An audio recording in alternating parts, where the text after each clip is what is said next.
It's typical fishing weather, just not the kind you would expect over the southern atolls of the Maldives. Undaunted, the vessel Fairo Adi and its fishing master Ahmed Didi make their way through the rolling waves for their daily catch of tuna. This may be a modern ship, but the technique used by its fishermen, pulling up the tuna with a simple pole and line, is as old as fishing itself.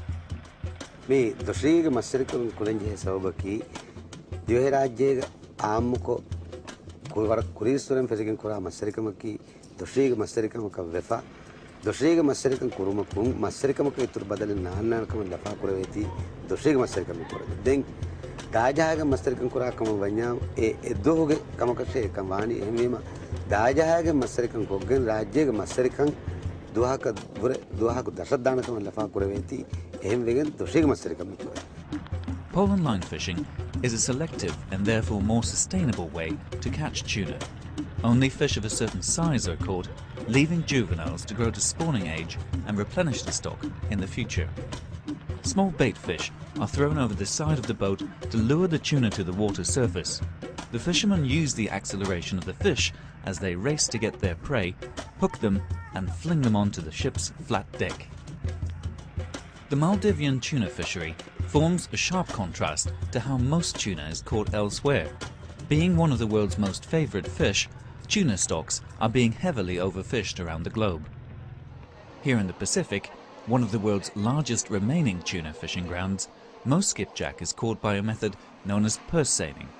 A large net is drawn around a school of fish by a skiff and then tightened from the bottom like a purse. Such a net, often set on a floating fish aggregation device, catches the entire school of tuna, but also takes in all the juvenile fish and non-target species, such as sharks, that may be swimming with the tuna.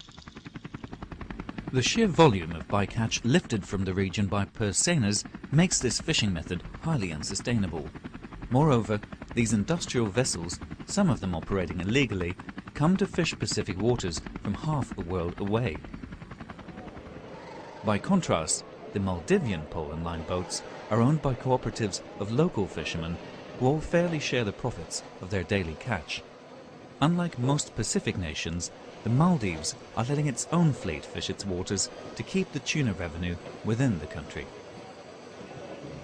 Velivaru, in the North Atolls, is home to one of the country's own tuna canneries. It's a modern fish processing plant operating to the strictest regulations of health and safety.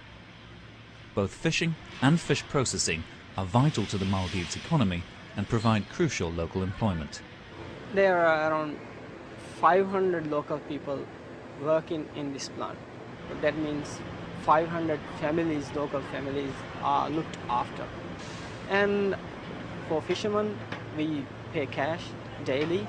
So compared to other industries, what we get from for the company is very well distributed through the community. It's often the profit margin that forms the biggest stumbling block for environmentally responsible and sustainable food products. Fish Forever, distributed by Organico Real Foods in the United Kingdom, is one of the brands marketing the Maldivian pole and line tuna in Europe. Its managing director, Charles Redfern, believes retailers should take a greater responsibility in promoting sustainable fish products. They just say this is a buying option, and that's the wrong way to go, because you're basically saying that these are lifestyle choices, that ethical decisions are lifestyle choices, and they're not. They're critical choices about how we want our products, our food to be produced. So I would like to see the retailers maybe being less neutral about this and actually working very hard to push it. At the moment, cans of pole and line caught tuna harvested by Maldivian fishermen are sold alongside the competition fished industrially by foreign fleets in the Pacific. Being more labour-intensive and at higher production costs, the Maldivian tuna is having a hard time competing. We hope that people in other countries will realize that we are doing something for the sustainability, and we hope that one day people will pay more for our fish. But today, the reality is we get the same price as purse seine fishing and pole and line fishing. There is no difference. In the end, we will have no choice If we want to run the factory, if we want to do this, we have to go for what everyone else is doing. Just go for the same.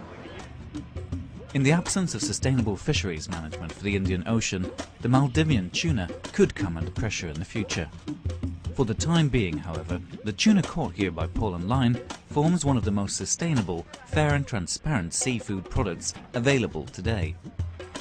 But these fishermen can only stay afloat if both retailers and consumers make the choices that support them and their ancient way of fishing.